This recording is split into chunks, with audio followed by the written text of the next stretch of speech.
Hello friends, my name is Amit Dikshit. Welcome to our theory classes जहां हम पढ़ रहे हैं organisations of commerce and management. हमने हमारे लास्ट पार्ट में इमर्जिंग मोड्स ऑफ बिजनेस को स्टार्ट किया है। ये उसका सेकंड पार्ट है। यदि आपने फर्स्ट पार्ट नहीं देखा है तो उस फर्स्ट पार्ट को देख कर आइए। आज हम पढ़ेंगे स्कोप्स ऑफ ई बिजनेस, लेकिन उसके पहले आप में से कई स्टूडेंट्स ने मुझे ई बिजनेस और ई कॉमर्स का डिस्टिंक्शन बिटवीन पूछा था, तो वो आपका एक डाउट क्लियर कर लीजिए, फिर हम हमारे क्लास को स्टार्ट करते हैं। The distinction between e commerce and E business. ये आपके सिलेबस का हिस्सा नहीं है, इसलिए इसको आपको ज़्यादा डीप में जाने की ज़रूरत नहीं है। आप इस एक पॉइंट से आप अपने कंसेप्ट को क्लियर कर लीजिए that e commerce is subset of e business and E business is a super set of e business. इसको इस तरीके से समझने की कोशिश कीजिए कि यदि ये ई कॉमर्स है तो ये ई बिजनेस है। Means e business is broader concept in comparison to the e commerce. E commerce एक छोटा कंसेप्ट है और ई बिजनेस ये बहुत बड़ा कंसेप्ट है। E commerce comes under the E business. E commerce E business का ही एक छोटा सा पोर्शन माना जा सकता है।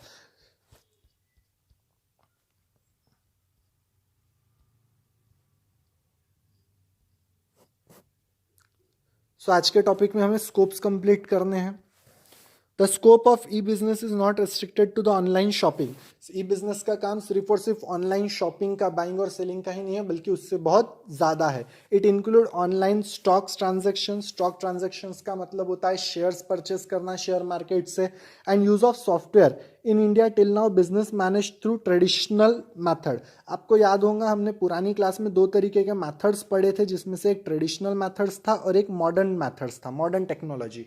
तो आज तक के इंडिया में ट्रेडिशनल मैथड्स को ही ज़्यादा इंपॉर्टेंट दिया जाता था। ट्रेडिशनल मैथड से ही सारी चीज़ें हैंडल की जा सकती थी, लेकिन with the growing scenario of the market की नीड्स बढ़ते हुए देखते हुए ई बिजनेस को इंपॉर्टेंस दिया गया है। आज कोरोना के कारण ई बिजनेस को ही सबसे ज़्यादा इंपॉर्टेंट देते हुए ऑनलाइन ही पूरा का पूरा बिजनेस सेक्टर काम कर रहा है।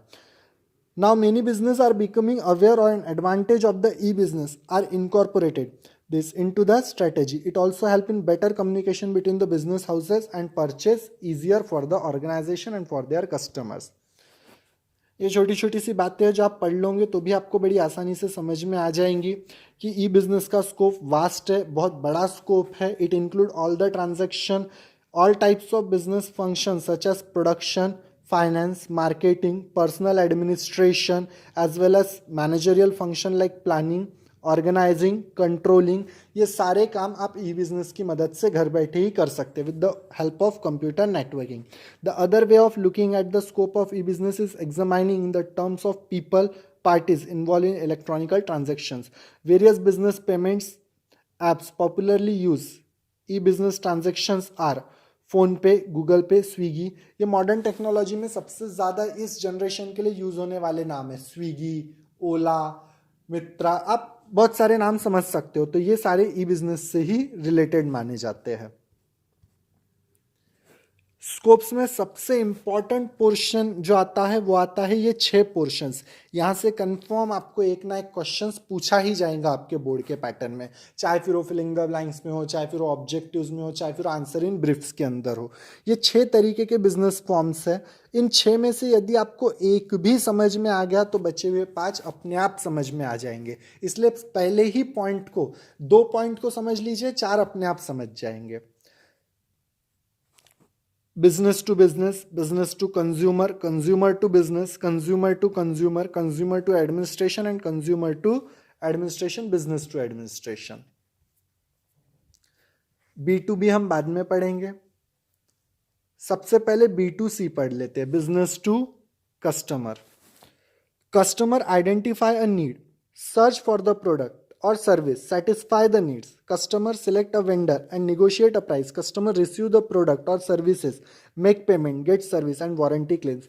As the name implies, B2C, B2C, जहाँ पे बिजनेसमैन से कस्टमर तक के प्रोडक्ट दिया जाता है। अमेजॉन, एक उस अमेजॉन बोला जा सकता है, स्नैपडील बोला जा सकता है। ये B2C के बेस्ट एग्जाम्पल है जहां प्रोडक्ट बिजनेसमैन से कस्टमर को मिलता है। हम सबसे पहले उस अमेजॉन की साइट पर जाकर वेंडर सिलेक्ट करेंगे हमें किससे परचेस करना है और किससे परचेस करके कितने दाम में परचेस करना है और किस रेट पर उस प्रोडक्ट को डिलीवर्ड करवाना है। होप आप सबने कभी ना कभी ऑनलाइन शॉपिंग की होंगी। आपने जिस भी साइट से ऑनलाइन शॉपिंग की होंगी वो एग्जाम्पल है B2C का।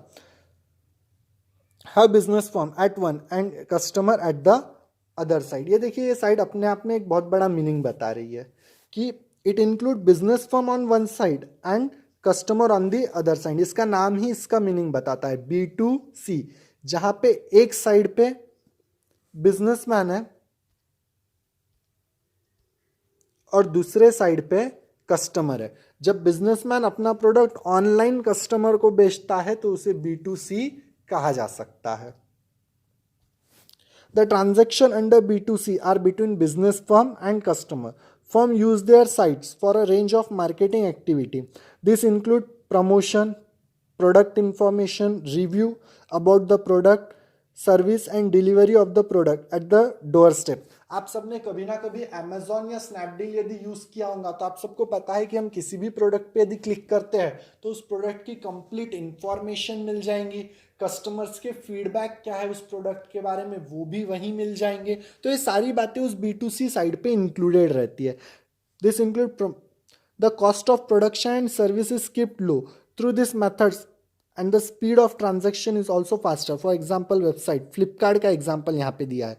फ्लिपकार्ट, अमेजॉन, स्नैपडील, ये सब उसी के एग्जाम्पल है। अब यहाँ पे बिजनेसमैन से कस्टमर तक के प्रोडक्ट पहुँच रहा है तो मिडल मैन की जितनी भी चेन है, होलसेलर, सप्लायर, डिस्ट्रीब्यूटर, ये सारे मिडलमैन की चेन मिसमैच होने के कारण ये प्रोडक्ट बड़ी आसानी से आप तक पहुंच जाता है और सस्ते से सस्ते में प्रोडक्ट आपको मिल जाता है। ये B2C।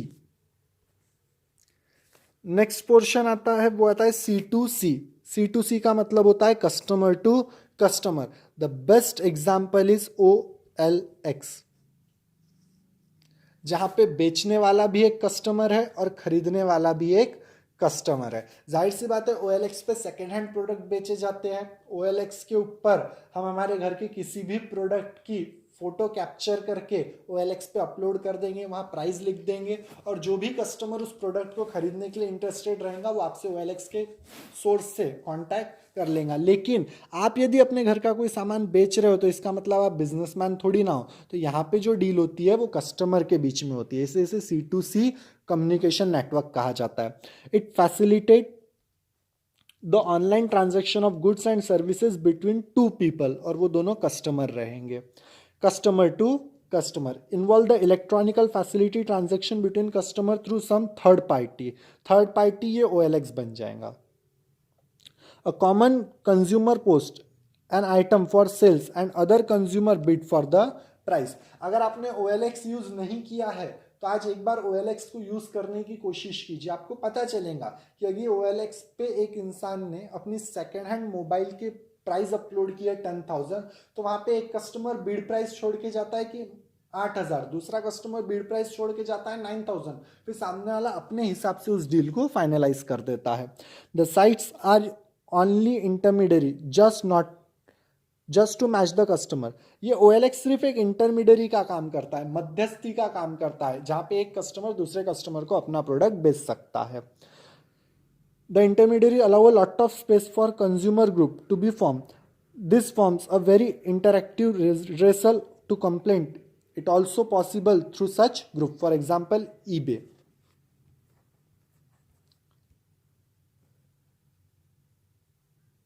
फिर ये दो छोटे छोटे नए पार्ट है जो इस साल में इंट्रोड्यूस किए गए हैं, ये पिछले साल नहीं थे, ये इस बार आपके सिलेबस में ऐड किए गए हैं। B2A and C2A। This part of e-commerce encompasses all transaction conducted online between business and public administration। इसे इस तरीके से भी बोला जा सकता है याद रखने के लिए, तो ये ज़्यादा इजी हो जाएगा।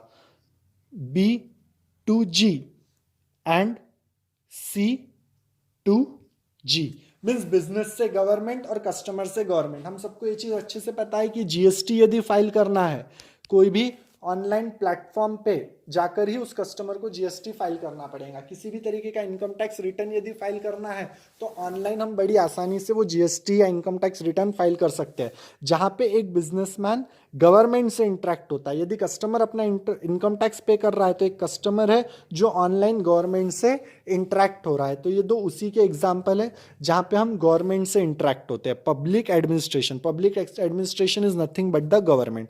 For example registration of company, आप सबको याद होगा हमने कहीं ना कहीं एमसीए की बात की थी।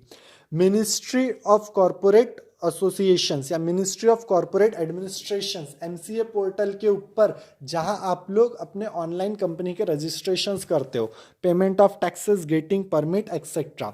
C2 administration, C2A, a consumer to administration model includes all electronic transactions between individual public and government.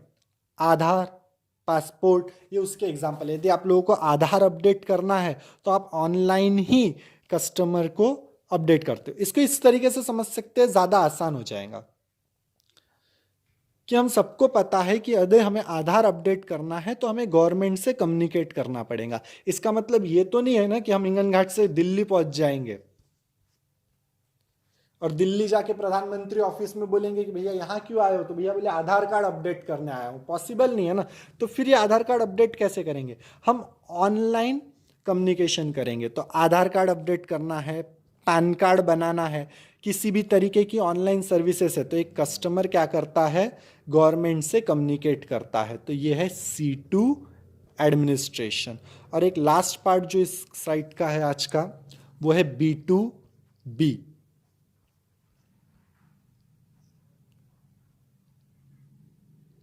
आप सबको ये चीज़ पता होगा कि हमें कई तरीके के स्पेयर पार्ट्स की ज़रूरत पड़ती है, कई तरीके के स्मॉल पार्टिकल्स की ज़रूरत पड़ती है जो एक बिजनेसमैन दूसरे बिजनेसमैन को प्रोवाइड करता है।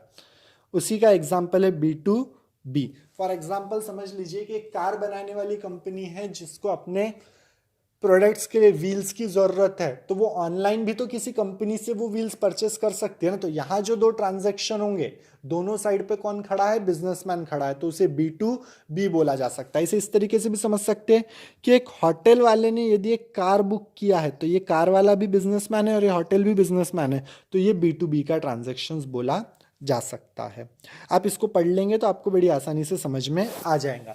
यदि वीडियो स्पीड में हुआ हो, दिक्कत गई हो समझने के लिए, तो कमेंट बॉक्स में बता दीजिएगा। नेक्स्ट टाइम से जो भी वीडियो आएंगे वो थोड़े से स्लो में आ जाएंगे, तो और ज़्यादा अच्छे तरीके से समझ में आ जाएगा आप लोगों को। Thank you very much.